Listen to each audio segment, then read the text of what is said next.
तर छत्रपती संभाजीनगरमधून एक महत्त्वाची ब्रेकिंग न्यूज समोर येते। छत्रपती संभाजीनगरच्या माहीम इद्रिस मुलतानी विजय झालेले आहेत।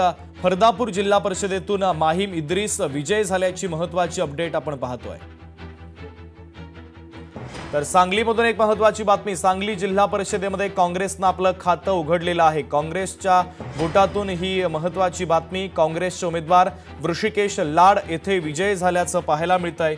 वृषिकेश लाड यांचा या ठिकाणी विजय झालेला आहे। तर पनवेलमध्ये भारतीय जनता पक्षाचे 6 उमेदवार विजय झालेले आहेत। भाजपचा मोठा विजय पनवेलमध्ये। पनवेलच्या नेरे जिल्हा परिषदेवर भाजपचे उमेदवार विजय झालेले आहेत। भारतीय जनता पक्षानं मोठं यश पनवेलमध्ये संपादित केलं। तर आदई पंचायत समितीवर देखील आता निवड होते आहे। तर कोल्हापूरमधील हमू पाटील 2531 मतांनी विजयी झालेले आहेत। काँग्रेसचे उमेदवार हमू पाटील 2531 मतांनी विजय झाल्याची महत्त्वाची अपडेट आपण पाहतोय। कोल्हापूरमध्ये हमू पाटील हे 2531 मतांनी विजयी झाले। लोकशाही मराठी ऐका, पहा, जागरूक रहा।